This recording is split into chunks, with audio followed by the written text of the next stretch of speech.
युगों से युगों तक एक ही है राजा, महिमा के सिंहासन पर बैठा बादशाह।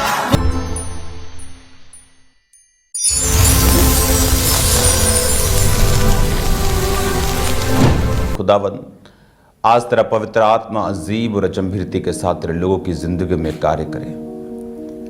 खुदा बाप, आज तेरा पवित्र आत्मा इनकी जिंदगी को अपने वचन से छुए। अपने हाथों को उठाकर पंजाब के लिए प्रार्थना करते हैं। खुदावन, तेरे जीवित नाम में फ्लड इफेक्टेड एरियाज के लिए प्रार्थना करते हैं। खुदावन, पानी के सूखने के लिए प्रार्थना करते हैं। खुदावन, तेरे पवित्र आत्मा की हेल्प, तेरी पवित्र आत्मा की मदद को जाने के लिए प्रार्थना करते हैं। खुदा बाप, तेरा पवित्र आत्मा बड़े अजीब और अचंभिरती के साथ अपने लोगों को छुड़ाए, इनके गुनाहों को क्षमा करे। खुदावन, अपने हाथों को उठाओ अपने परिवार के लिए, अपने लोगों के लिए, कि परमेश्वर का वचन उनकी जिंदगी में भी 100 गुना फलों को लेके आए। पिता, तेरे जीवित नाम में ये वचन इनकी जिंदगी में 100 गुना फलों को लेके आए। जितने खुदावन इस बाइबल टीचिंग को ग्रहण करें, खुदावन तेरे जीवित नाम में मेरे सामर्थी परमेश्वर इस टीचिंग के जरिए ये बचाए जाए, इनके घराने बचाए जाएं। खुदावन, ये पाप से दूर रहें, तेरी आत्मा के इन्फ्लुएंस के नीचे रहें। खुदावन, कोई अंधकार की शक्ति इनकी जिंदगी में कार्य न कर सके। प्रभु यीशु मसीह के पवित्र और सामर्थी नाम में हम मांगते हैं, आमीन आमीन, हालेलुया। आपका स्वागत है खुदावन की प्रेजेंस में, बाइबल टीचिंग में आपका स्वागत है। मेरा बिलीव है कि ये खुदावन ने स्टार्ट किया है, और जो लोग बाइबल टीचिंग ले रहे हैं रोज, आप सेम नहीं हैं यीशु मसीह के नाम में। एक सफल व्यक्ति और एक असफल व्यक्ति, अगर आप इन दोनों से मिलेंगे, एक डिफरेंस जो आपको नजर आएगा वो डिफरेंस होगा नॉलेज का।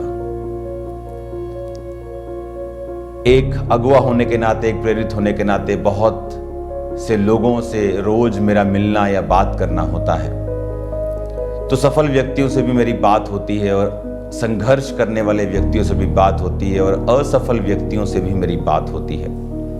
सबके पास 2 कान, 2 आंखें, 1 मुंह, 2 हाथ, 2 पैर हैं, 24 घंटे दिन के हैं, साल के 365, और एक साल तो 366 वाला भी आता है। सबके पास उतना ही टाइम है, वही देश है, वही स्टेट है, वही शहर भी है, और यहां तक कि कईयों के पास तो सेम बिजनेस भी है, लेकिन एक अपने बिजनेस में सफल है और दूसरा असफल। और अगर आप असफल व्यक्ति से और सफल व्यक्ति से दोनों से मिलेंगे, तो जो मेजर डिफरेंस आपको नजर आएगा, वो एक ही डिफरेंस नजर आएगा। जो बड़ा डिफरेंस है वो ये है कि जो सफल व्यक्ति है वो नॉलेज रखता है। Knowledge is deliverance. नॉलेज अपने आप में एक छुटकारा है। हालेलुया। अगर आप में नॉलेज है, जो आप कर रहे हैं उसकी, आप जिस परमेश्वर को मानते हैं, आप जिस खुदा की उपासना करते हैं, आपको उसके बारे में अगर पता ही नहीं है, तो लोगों को तो परमेश्वर के बारे में नहीं मालूम। वो परमेश्वर को ढूंढने की कोशिश कर रहे हैं,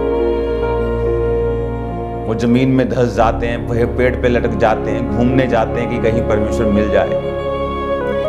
लेकिन बाइबल कहती परमेश्वर हाथ की बनाई हुई कारीगरियों में नहीं रहता, वो तुम्हारे जीवनों में रहता है। उसने तुम्हारे जीवन को, तुम्हारे शरीर को अपना पवित्र घर बनाया है। तो पहले तो लोगों को मालूम ही नहीं परमेश्वर कौन है, और जिसको मालूम है परमेश्वर कौन है, जीवित परमेश्वर कौन है, अगर हम उसके बारे में समझेंगे ही नहीं, अगर हम उसके बारे में जानेंगे ही नहीं, अगर हम उसकी नेचर, उसके स्वभाव, वो कैसे कार्य करता है, उसने आपको क्यों बुलाया है,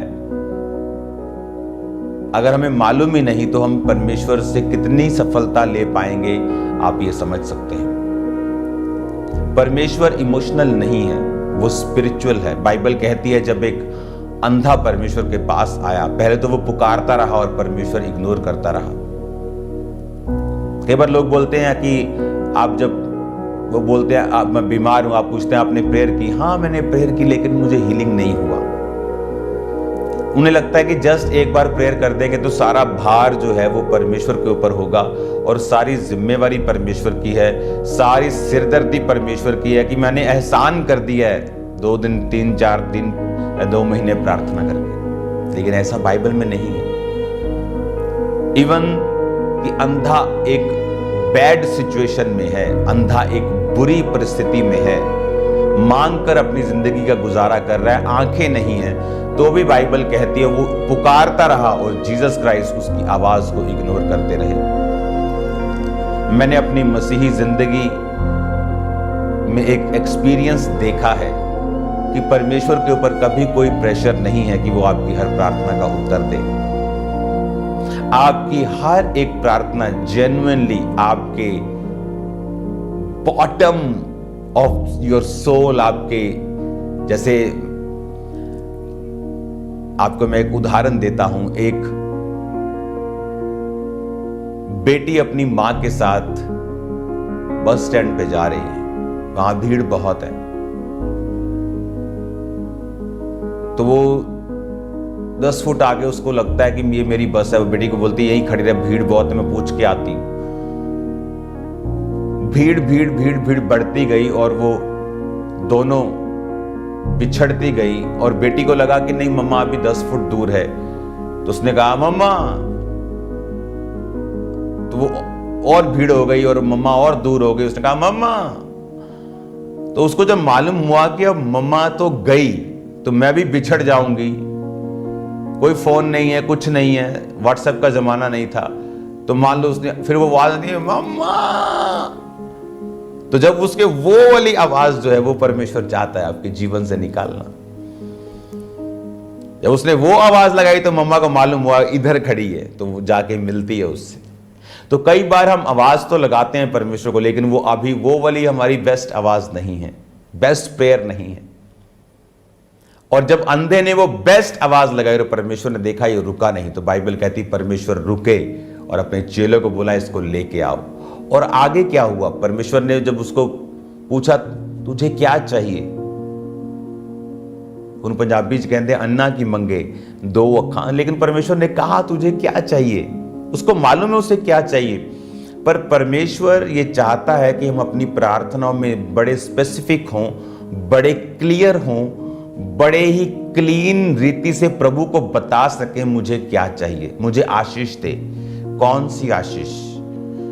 तेरे घर की आशीष, तेरे फाइनेंस की आशीष, तेरे शरीर पर आशीष, किस चीज पर आप आशीष को मांगना चाहते हैं? मुझे हस्बैंड चाहिए, परमेश्वर बोलता है कैसा हस्बैंड चाहिए? अच्छे वाला। परमेश्वर तुझे एक एथलीट ला के दे दे अच्छे वाला, तू बोले नहीं मुझे तो ये पसंद नहीं था। वो एक टीचर ला दे तो बोले नहीं मुझे तो इंजीनियर पसंद है, इंजीनियर ला दे बोले मुझे डॉक्टर पसंद है। तो कौन सा? तो परमेश्वर चाहता है हम स्पेसिफिक हों, हम क्लियर बताएं कि परमेश्वर मुझे ये वाली गाड़ी चाहिए, इस क्वालिटी की, इस कंपनी की। वो इतना क्लियरली आपसे प्रार्थनाओं को सुनना चाहता है। इसीलिए मैं कहता हूं, बहुत से लोगों से मैं मिलता हूं, आप प्रार्थना करते हैं, हाँ मैं बस बैजन नहीं है, खुदा आदा शुक्र कर दिया। वो ठीक है, क्योंकि आप अन्य जातियों से आए हैं, आपको लगता है ये इमोशनल चीज है, आप बैठ सकते हैं कई बार शुक्र करने के लिए, लेकिन परमेश्वर को नहीं मालूम फिर आपको क्या चाहिए। वो कहता मांगो तो दिया जाएगा। उसके बाद आपको प्रार्थना करनी है अपने बच्चों के लिए, आपको प्रेयर्स करनी है अपने लोगों के लिए, अपने लिए जो आप चाहते हैं परमेश्वर से।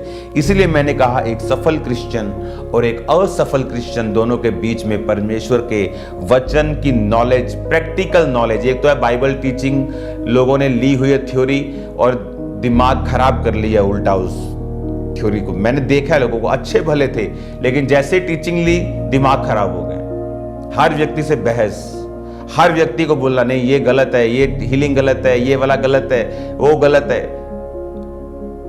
क्योंकि बाइबल कहती ज्ञान जो है वो घमंड उत्पन्न करता है, लेकिन जो ज्ञान आप पवित्र आत्मा की रेवलेशन से सीखते हैं वो आपकी लाइफ में उन्नति को पैदा करता है और बंधनों को तोड़ता है। हालेलुया। आज हम पढ़ेंगे उत्पत्ति 18 उसकी 1 और 2 आयत को। उसमें लिखा अब्राहम ममरे के बांज वृक्षों के बीच कड़ी धूप के समय तंबू के द्वार पर बैठा हुआ था। तब यहोवा ने उसे दर्शन दिया। उसने आंखें उठाकर दृष्टि की तो क्या देखा? 3 पुरुष उसके सामने खड़े थे। जब उसने उन्हें देखा तब वह उनसे भेंट करने के लिए तंबू के द्वार से दौड़ा और भूमि पर गिरकर दंडवत की और कहने लगा। अब यहां पर जब हम देखते हैं कि परमेश्वर ने इस आयत से पहले, इस इंसिडेंट से पहले बहुत सारी चीजें अब्राहम के जीवन में घट चुकी थी। परमेश्वर अब्राहम को इससे पहले के बाप में दर्शन देकर कहता, अब्राहम मेरी उपस्थिति में चलता जा और सिद्ध होता जा, क्योंकि जो कुछ मैं तुझे देना चाहता हूं वो परफेक्ट चीज। एक आशीष है, खुदा ने आपको फाइनेंस की दी, आपको हील किया, लेकिन कुछ आपकी लाइफ में कुछ ऐसी मेजर ब्लेसिंग्स होती हैं जिस पर आपकी आने वाली फुल लाइफ डिपेंड करती है, जो आपकी लाइफ को परमेश्वर की ओर एक नई दिशा के साथ लेके जाती है। मैं उस आशीष की बात कर रहा हूं कि अब्राहम के पास पैसों की कमी नहीं थी, लोगों की कमी नहीं थी, आशीष की कमी नहीं थी, लेकिन उसका एक निज संतान उसके पास नहीं थी। अब इस्माइल जो था वो भी जन्म चुका था, लेकिन परमेश्वर जानता था कि यह भी परमेश्वर का परफेक्ट प्लान नहीं। अब्राहम जानता था यह प्रभु का परफेक्ट प्लान नहीं है। अब्राहम अपने शरीर के अनुसार चला, उसने एम्बैरेसमेंट भी देखी, उसने डिले भी देखा, क्योंकि बाइबल कहती परमेश्वर ने उसे वो ब्लेसिंग नहीं देनी थी जब तक वो परफेक्ट ना होता। दाऊद को क्यों अपनी टीन एज से 30 साल की उम्र लग गई यहूदा का राजा बनते बनते, क्योंकि परमेश्वर उसमें वो परफेक्शन को देखना चाहता था। और अब बाइबल कहती है जब परमेश्वर ने उसको 17 बाप में कह दिया, जब वो 99 साल का था, जब घर से निकला था 75 साल का था, 24 साल उसे हो चुके थे, और परमेश्वर कहता था अभी भी परफेक्ट हो जा।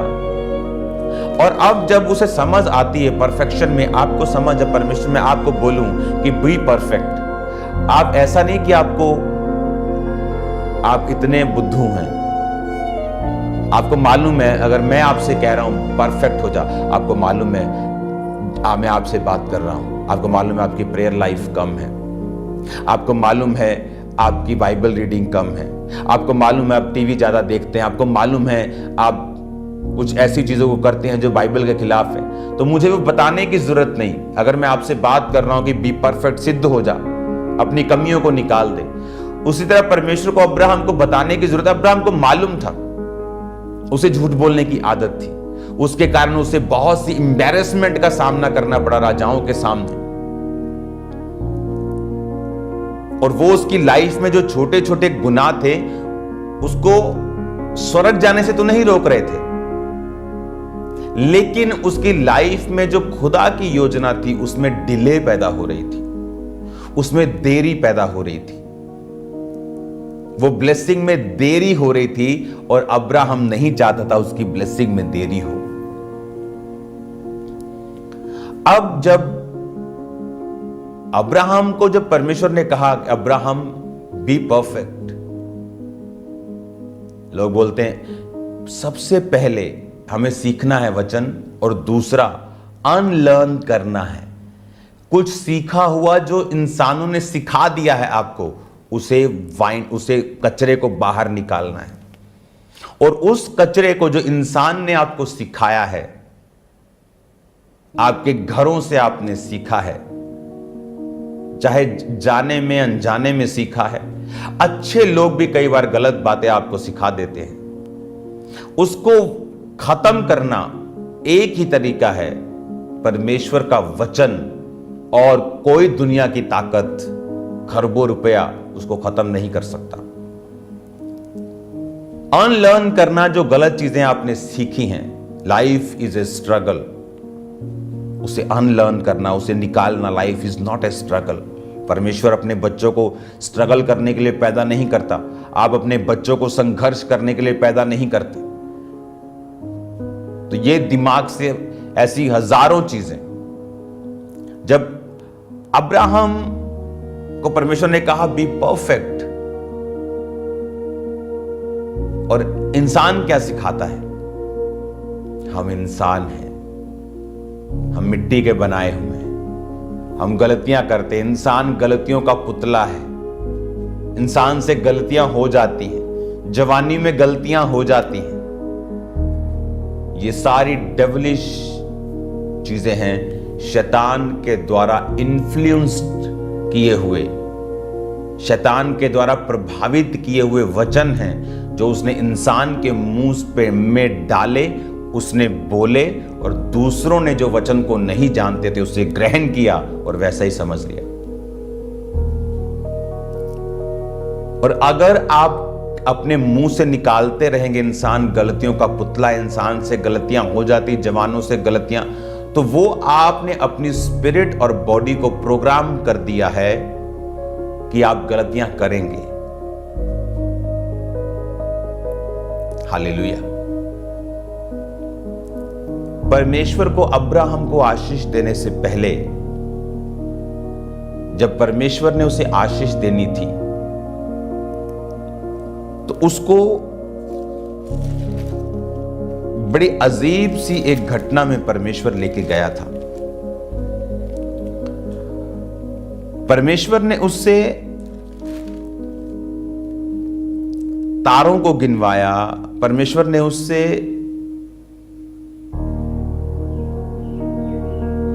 वायदे किए, शब्द दिए, और अब्राहम कहता रहा मैं तो बूढ़ा हूं, मैं तो 99 का हूं, मेरी पत्नी 90 की, उसका मासिक धर्म बंद हो गया। लेकिन परमेश्वर को मालूम था जब तक अब्राहम बोलना स्टार्ट नहीं करेगा, इसकी बॉडी प्रोग्राम्ड नहीं होगी, रिन्यू नहीं होगी। आप जो बोलते हैं उसका प्रभाव आपके शरीर और आपकी स्पिरिट पर पड़ता है और वो अपने आप को प्रोग्राम करने लग जाती है। मैंने ऐसे लोग देखे हैं जो 70 साल की उम्र में भी 30 साल के लगते हैं, खासकर परमेश्वर के सेवक। वो लगते ही नहीं अपनी उम्र के, अपनी उम्र से 20 साल कम लगते हैं। ये बात बोलने की। और अब जब परमेश्वर कहता है, नए नियम में क्या कहा जीसस ने, सिद्ध बनो, बी परफेक्ट, जिस तरह तुम्हारा स्वर्गीय पिता सिद्ध है। अब जब परमेश्वर ने उसको बोला सिद्ध बनो, अगर मैं आपको बोलूं सिद्ध बनो, तो आपको मालूम है आपके अंदर की कमी क्या है, आपको मालूम है कौन सी कमी आपकी लाइफ के अंदर है। तो जब वो सिद्ध हुआ, जब उसने अपनी कमियों पर वर्क करना शुरू किया, अपनी कमियों पर प्रार्थना करनी शुरू की, काम करना शुरू किया, और तब बाइबल कहती है उसे 3 अतिथि दिखाई दिए। वो 3 अतिथियों में 2 स्वर्गदूत थे जो इंसान की शक्ल और उसका रूप लेकर पृथ्वी के ऊपर आए थे। एक उनमें परमेश्वर था खुद, जो इंसान के रूप में धरती पर देखने के लिए सदोम और अमोरा की परिस्थिति को, कि इन्होंने पाप किया है, मैं देखने आया हूं कि क्या सचमुच इनका पाप बढ़ गया है और मैं उसको नाश करना चाहता हूं। बाइबल कहती कड़ी धूप के टाइम, कड़ी धूप के टाइम जब वो आ रहे थे तो अब्राहम दौड़ा। अगर आप अब्राहम की जियोग्राफिकली पोजीशन देखें तो उन देशों में जो कड़ी धूप का टाइम होता है, कोई इतना बॉदर नहीं करता बाहर आने के लिए, इग्नोर कर सकता था। अमीर आदमी था वो, रूड होके इग्नोर कर सकता था अतिथियों को। कोई 3 जने जा रहे हैं उनको, लेकिन उसकी स्पिरिचुअल आईज अब ओपन हो चुकी थी, इतनी कि वो देख पाता कि ये नॉर्मल इंसान नहीं है, क्योंकि अब उसने अपनी कमियों को दूर कर लिया था। कई लोगों को मालूम है जब वो प्रार्थना ज्यादा करते हैं परमेश्वर उनके रास्तों को ओपन करता है, लेकिन फिर भी वो ज्यादा प्रार्थना नहीं करते। कई लोगों को पता है जब वो बाइबल ज्यादा पढ़ते हैं प्रभु उनसे बात करता है, लेकिन फिर भी वो बाइबल नहीं पढ़ेंगे। और ये कमियां हैं, यही कमियां आपकी ग्लोरी को रोक के रखती हैं। जो संपूर्ण ग्लोरी आप प्रभु से मांग रहे हो वो कभी आपकी लाइफ में एंटर नहीं करती जब तक आप इन कमियों पे काम नहीं करते। हालेलुया। अब जब अब्राहम को वो दिखते हैं, और याद रखो ये बाइबल टीचिंग है, इसमें डिटेल में मैं जाऊंगा, नीचे जाऊंगा, साइडों पे जाऊंगा, इकट्ठा करूंगा और आपको दूंगा, ताकि आप इन वचनों को संपूर्ण रीति के साथ समझ सकें, आपकी लाइफ में यह काम कर सकें। इसको मैं कंटिन्यू रखता हूं, कल 1 बजे हम इसे कंटिन्यू कल सुनेंगे और मैं आपको जो होमवर्क है उसे आप नोट करेंगे राइट नाउ। ओके, इस आमीन के बाद आप आज का कोर्स जो है वो नोट करेंगे। आप जानते हैं पंजाब में फ्लड चल रहे हैं और लगातार रोज ट्रक भर के रोज जो है वो राशन की जो हेल्प है वो लोगों के घरों में जो है वो दी जा रही है। और इस तरह से जो ट्रक्स हैं वो रोज जाते हैं एवरी डे, चाहे हम उसे इंटरनेट पे डालें। मेरी आदत नहीं है फोटो में खिंचाने की या चैरिटी को ज़्यादा एक्सपोज करने की। कई बार हमें डालनी पड़ती है ताकि जो दूसरे मेरे सन्स एंड डॉटर्स हैं वो उसे फॉलो करें, बिलीवर्स उस तरफ ध्यान दें। और वो क्योंकि उनको लगता है अगर मैं नहीं कर रहा हूँ तो शायद ये नहीं करना चाहिए। तो कई बार मुझे ऐसा फिर स्टार्ट करना पड़ता है। और आप जानते हैं जब यहाँ से चैरिटी जाती है तो सिर्फ वो लंगर के रूप में नहीं जाती। अगर इसका मैं लंगर लगाऊं एक दिन में तो 40 एरिया में लग सकता है, लेकिन एक 2 महीने का इकट्ठा राशन एक घर में भेजा जाता है। पानी, दूध, सैनिटरी पैड्स, ये एवरीथिंग उनके घरों में जो उन्होंने बोला उनके सबकी वो नीड्स जो थी वो कंप्लीट की गई हैं। आज आई थिंक टीम जो है वो पटियाला क्षेत्र में है। मैं आपको ये इसलिए बता रहा हूँ क्योंकि मेरे ख्याल में ये ख़त्म होने वाला था, लेकिन फिर से फ्लड जो है वो मानसा जिला में भी फिर वो नदी शायद उसका बांध जो बंद था वो टूट गया। तो ये नंबर आपको नोट करना है। आप जहाँ भी हैं, ओके, जिस भी पंजाब के एरिया में है, कॉल सेंटर का नंबर आप अपनी स्क्रीन पे देखोगे। जस्ट इस नंबर पे आपको फ़ोन करना है। मैंने डेडिकेट टीमों को बिठा दिया है। आप चाहे जिस मर्जी एरिया में हैं, आप जस्ट फ़ोन कीजिए, अपना एड्रेस लिखाइए, बताइए कि आपको राशन की ज़रूरत है, आपके घर में पानी है, फ्लड है, ये फ्लड इफेक्टेड और भी लोग हैं। कोई धर्म, कोई जाति, कोई बंदा, कोई भी हो, हमें कोई लेना देना नहीं है। यीशु मसीह धर्म को बदलने नहीं आए, वो जीवन को बदलने के लिए आए हैं। तो आपको ये मैसेज ध्यान से सुनना है। और बिलीवर्स जो खास तौर पे हैं, अगर आप बिलीवर हैं और एक गांव में हैं और आपको मेरा मालूम है, आपको पता है कि इस गांव में फ्लड है, आप जस्ट एक कॉल कीजिए कि इस गांव में 500 बंदा है, 1000 बंदा है, 2000 बंदा है, 5000 फैमिली भी होगी तो वहां पे ट्रक भर के पहुंच जाएंगे। Don't worry. लेकिन आपको बताना है कॉल करके कि कितने लोग हैं यहाँ पे जिनको वो चाहिए। तो क्वांटिटी प्रॉब्लम नहीं है। कोविड में आपने देखा है कि किस तरह से जो पूरी टीम इधर ही लग गई थी, तो लग जाएंगे, सब लगे भी हुए हैं। तो आपको लिखाना है जस्ट कि this is the real situation, ये रियल जो हो रहा है हमारे साथ। तो पहले हम राशन को देखेंगे, उसके बाद जो बाकी चीज़ें हैं उनके घरों की रिपेयर वगैरह वो भी देखा जाएगा। आप इस पे नोट करके आप अपना लिखाओ। Hallelujah. God bless you all. याद रखो, अगर पौलुस जिंदा होता तो लाइव होता। आमीन। शाम को 8 बजे आपको मैसेजेस करने होते हैं। मैंने कभी आपको नहीं बोला ये चीजें, लेकिन खुदा मुझे करने के लिए ये कहता है। आपको मैसेज करना है कि आज शाम को प्रेयर माउंटेन प्रेयर अटेंड करनी है। आज इवनिंग 8 बजे प्रेयर माउंटेन प्रेयर अटेंड करनी है। अपने रिश्तेदारों को, अपने लोगों को शेयर करो, YouTube चैनल को, और बताओ आज प्रेयर में शामिल होना है। व्हाट्सएप पे शेयर करो, बोलो आज शामिल होना है। जैसे आप देखेंगे उनकी लाइफ में जो लोग आप जिनको मैसेज देते और वो चर्च नहीं आते, वो जस्ट प्रेयर मीटिंग को सुन के चर्च आए और खुदावंद उनकी जिंदगी में काम करे। हालेलुया। अपने हाथों को उठाओ आखिरी प्रार्थना में। खुदा बाप, जिन्होंने वचनों को सुना जिंदगी में 100 गुना फलों को लेके आए। जितने वचन को कंटिन्यू सुने खुदावंद, इस बाइबल टीचिंग को लें, इनकी जिंदगियां सेम न रहे। मैं इनको आशीषित घोषित करता हूं खुदावंद, ये अपने परिवारों की बरकत का, अपने परिवारों के घमंड का कारण बने खुदावंद कि जीसस क्राइस्ट ने इनकी जिंदगी में कार्य किया। प्रभु यीशु मसीह के नाम में हम मांगते हैं। आमीन। आमीन। रात को 8 बजे मिलते हैं। God bless you all.